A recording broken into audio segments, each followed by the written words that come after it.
He's flying down from his cage and going directly to the food of the dogs. Immediately announced on this card in the hundreds of thousands of dollars, including one for a week.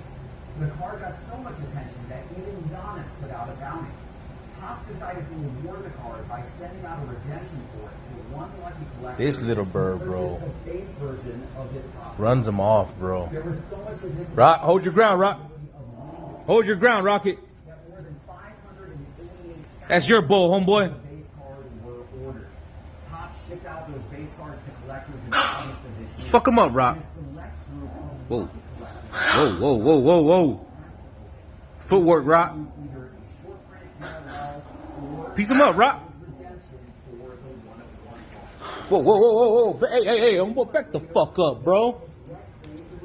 Bro, Even though Topps confirms that it was sent out in one of those sealed what is wrong with you, homeboy?